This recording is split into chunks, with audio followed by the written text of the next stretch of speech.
For deflection of beam, we have different methods to analyze deflection of beam. You are familiar with this. Let's say this is a beam. This is a beam. This is a simply supported beam, right? Let's say this simply supported beam is loaded P kilonewton. Now, when this simply supported beam is loaded, it's going to deflect. That's what we call deflection of beam. Just that what the word deflection of beam means is that how your beam deflects across the length of the beam. Now, let's say that this is your beam, unloaded beam. This is unloaded beam, case 1. Case 1. This is unloaded beam. Unloaded beam. Now, by the time this beam is being loaded, it is going to deflect. Are you with me? By the time this beam is loaded, it's going to deflect. Now, let's say that your beam, you load your beam with this force, with this load rather. Let's say your beam has been loaded P kilonewton, and you have something of this nature. This is my initial beam. This is the axis of my initial beam, right? But this is now the deflected part, meaning the elastic limit. The elastic limit. So the difference between this original part and this elastic limit, that's what we call deflection, and it is symbolized with letter Y. Meaning that any expression you have for Y becomes the formula for deflection to analyze deflection of beam. So when you are talking about deflection of beam, you consider what we call slope of a beam. We have slope and we have deflection of a beam. So we have different methods to analyze deflection of beam. The first one is we have double integration method, we have the Macaulay method, moment area method, and a lot of methods. But just that there is this similarity between double integration method and Macaulay method. So that's what we want to look into now. Double integration method and Macaulay method. So let's see, how does this double integration method work? How do we derive it? If you recall, earlier this morning, the man wrote something like this out. He said, when it comes to deflection, this becomes the formula. Mx double integral, okay, EI the square y over the x square is equals to what? Double integral mx, right? This is for what? Slope. Now for deflection, EI the y over the x is equals to what? Integral mx. So we want to see how they derive these two formula, how it works. Are you getting me? Now this is it. From this case 1 now, let me say I'm bringing out case 1. Let's say this is case 1. This is case 1, right?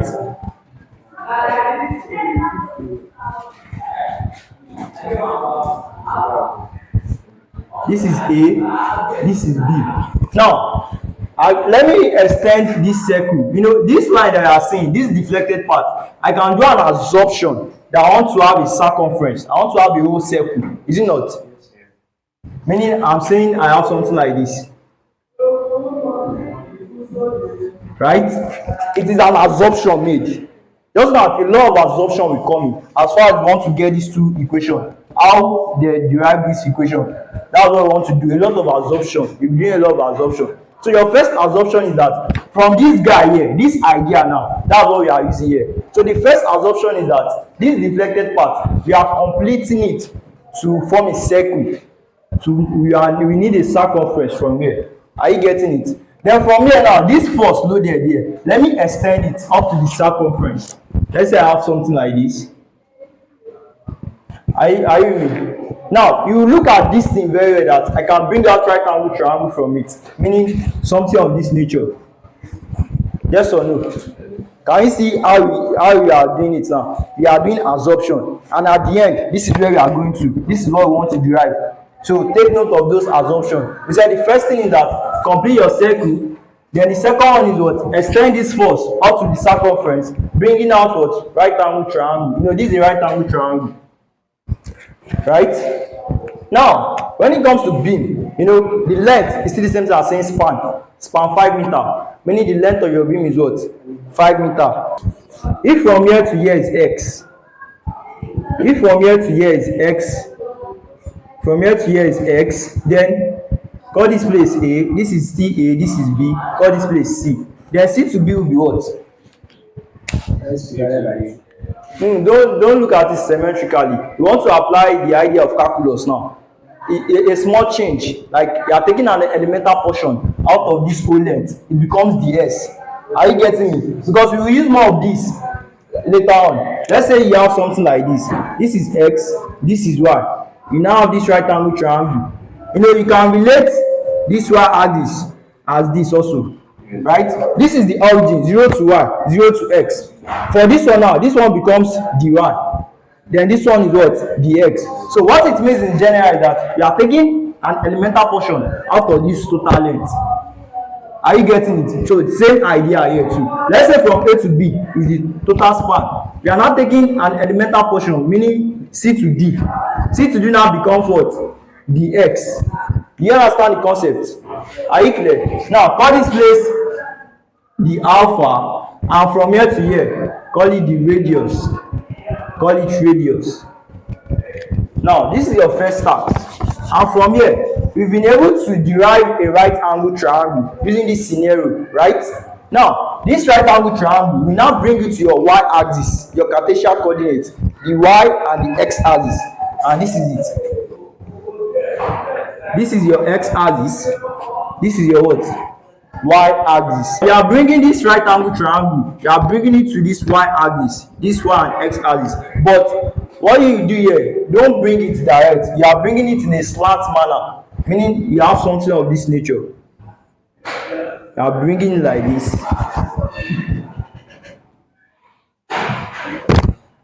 Any question? What is here? This is it here. Are you getting it? So moving on, we said this right angle triangle now, place it in this y-axis, this y and x-axis. But when you are placing it, it should be in a slant manner. Do you understand? So from here, you are repeating everything that you have there. This is what? The alpha. This is what? R. And this is what? The S. Now let me say this. Why are we bringing this right angle triangle to this Cartesian coordinate? We are bringing it here because I want to get another right angle triangle. I'm using this one to find another one. Are you getting the logic? This one that I already know, I want to use it to what? Get another right angle triangle. I believe you know how we derive this one from this scenario. That's how you got this one. This one now, we want to use it to find another right angle triangle. So it becomes something of this nature. It's what I've explained earlier. Call the angle here. Expected, I must have an angle here, right? So call the angle here alpha. Just observe that this one is the alpha, then this one should be what? Alpha. If you are going with the theta here, this one too be what? The theta. Now with what I've explained earlier, that small elemental portion, if from here to here is x, then from here to here is dx, use that same idea. This place will be what? This place to this place will be what? Are you sure it is ds? Yes. It will be what? Dy. From here, this side here is still the same thing as this line here, this y-axis. You get? And this line here like this, you see the same thing as what? X-axis. So for this one here, what do you have? Dy. And for this one, what do you have? The x. Now you've achieved your aim. Your aim is that you want to use this right angle triangle to produce another what? Right angle triangle. Now you now have what? Two right angle triangles. So it is these two right angle triangles that you are going to work with, and you get this equation. So let's see how it works. For the first one, I have this. What's this? The alpha. What's this? Okay, this one is what? The S. And this one is what? R. This is the first one. Then 2. I have this. This is what? Alpha. This is what? Dy. And this is what? The S. Right? Now look at these two right angle triangles. What will be the trig identity that you are going to use? We didn't soak at all. What will be the trig identity that you are going to use? Tan, right? Recall that tan theta is equals to what? Opposite over what? Adjacent. So call this equation 1. Let's apply equation 1 to figure 1 and figure 2. Applying equation 1 to figure 1, it becomes what? Oh yeah, I want interactive class. It will be what?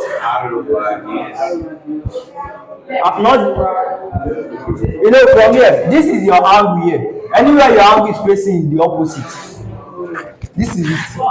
Irrespective of how you have your angle, if this is your angle, this is, call this A, call this B, call this C. Anywhere your angle is facing becomes opposite. So now, opposite in this case is equals to what? A. Are you with me?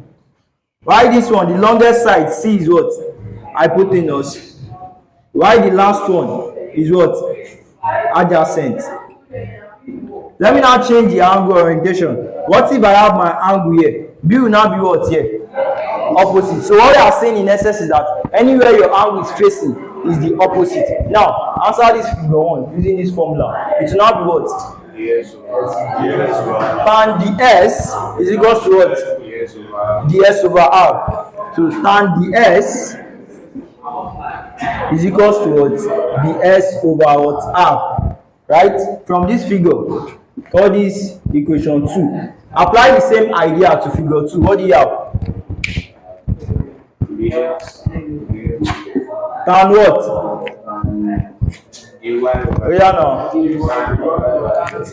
Tan alpha is equal to what? dy over dx. Call this equation 3. So let's work with equation 2 and equation 3. From equation 2, you can write equation 2 as the alpha is equals to what? Dx over r. Call this 3, call this 4. Then equation 5, you can write it as alpha is equals to what? Dy over dx. The question is why? Why are we removing the angle? Why are we removing tan? The idea here is that you assume that theta is small. The angle is a small angle. So if the angle is a small angle, then theta, you eliminate theta. What if you have something like this? Sine theta is equals to 4.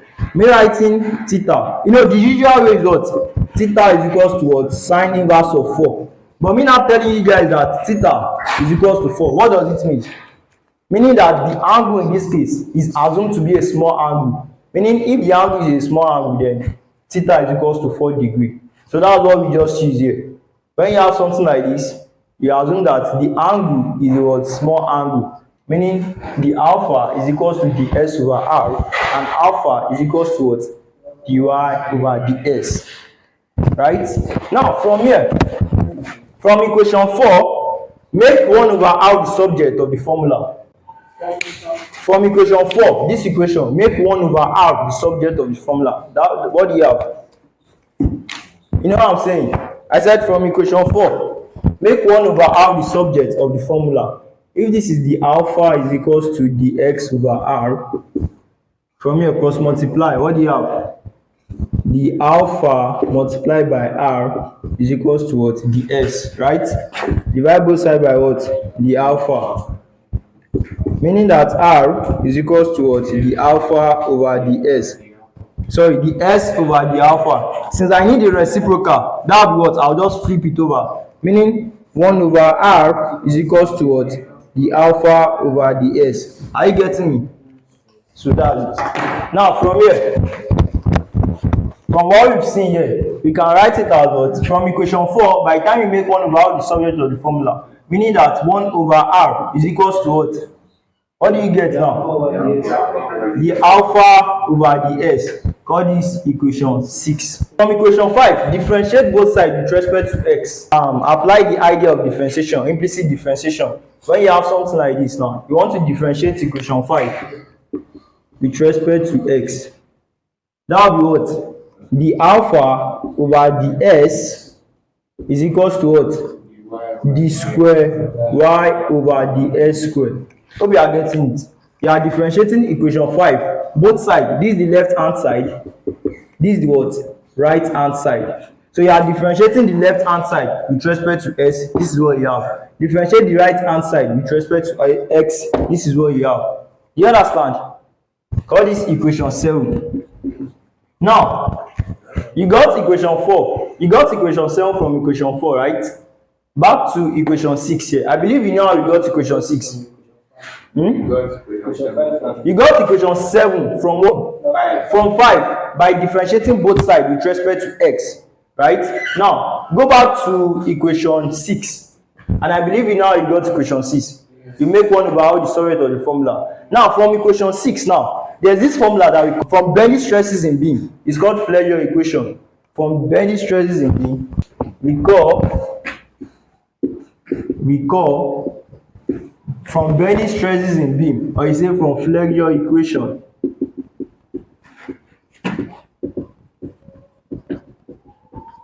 You have this formula. Which equation Which equation is that? What do you say? Yeah. I want to write 1 over r. I want to write 1 over r in terms of another formula. You get the point?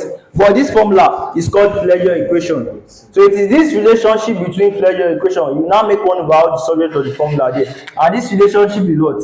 M divided by I equals to E divided by R equals to stress over Y. Now using this relation, using M over I equals to E over R, make 1 over R the subject of the formula here. What do you have? 1 over R. Yeah, make 1 over R the subject of the formula here. What do you have? 1 over R equals That would be what? 1 over R equals to 1 over R is equals to what? M over EI, exactly. By the time you make 1 over R the subject of the formula here, you have 1 over R is equals to what? M divided by EI. Now call this equation 8. Right? Now go back to equation 6. We said from equation 6, 1 over R is equals to what? The alpha over the x. Right? This is equation 7. Meaning this is equation 6. Meaning equation 6 can be written as what? M over EI substituting equation 8. Abi? You are saying that 1 over R is equals to what? M over EI is equals to what? The alpha over what? The S. Call this equation 9. Now you are getting there. This is equation 9, right? From equation 9, you are comparing equation. I want you to observe something. Between equation 7 and equation 9, can we equate it together? Between equation 7 and equation 9, can we equate it together? Yeah. Why do you say no? The only difference is that from equation 7, we have the alpha over the x. Abi? Equation 9, what do we have? The alpha over the x, but the x is another form. So we now say that let the x is equals to what? The x. Are you getting it? Meaning from equation 9, you can write equation 9 as what? M by EI is equals to what? The x, the alpha over the x. Call this equation 10. Yes, and next time It's an assumption. This is the idea. I've cleaned it already. From what I drew earlier, I can't start enjoying it again. Just from that orientation of circle, you have the S like this. You have the S to be slant. If you recall, you have the S like this. This is the S in a slant way. You can shift it to the horizontal. You understand? So by the time you shift it, what do you have? The S. But we don't need that. Just say that let the x, where is it? Let the x is equals to what? The x. Meaning that you can now write equation 10 as M by EI equals to what? The x over the x. Now let me ask that question again. Can you now equate equation 7 and equation 10? Can you? Yes. Check equation 7 and check equation 10. Yes. Because from equation 7 now, you have the alpha over the s equals to this. Abi? From equation 10, you have the alpha over the s to be this. Meaning you can equate both of them. So your next step is that equating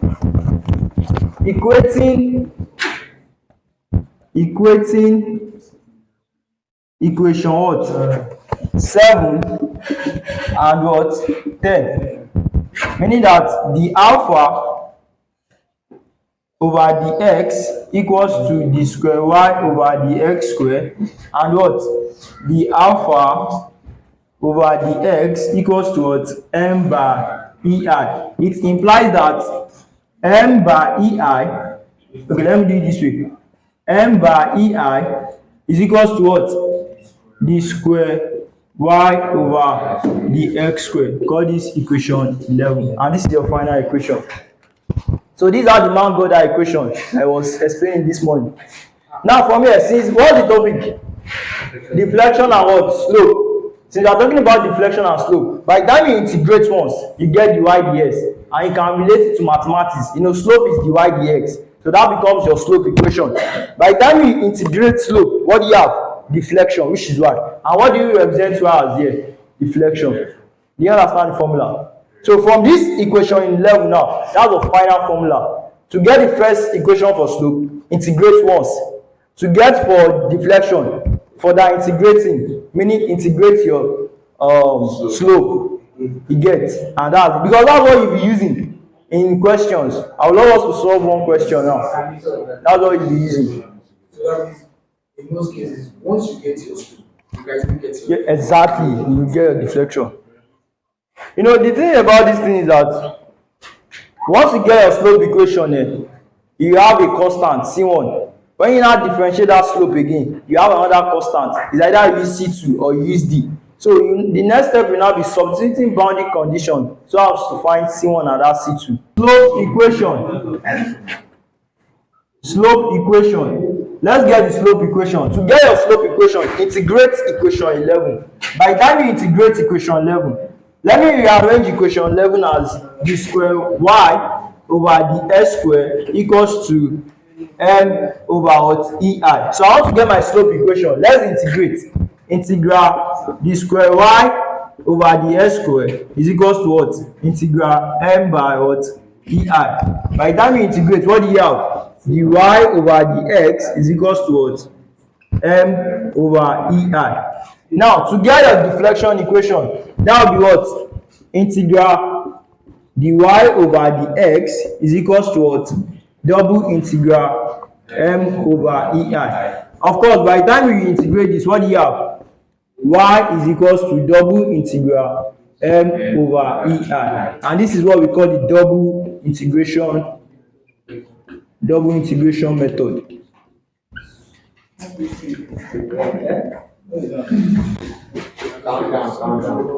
So this is the double integration method that we have in our notes. Slope, this is slope equation. This is slope equation. This is deflection equation. Under deflection equation, we have different methods for deflection. One of them is double integration method, and this is the formula.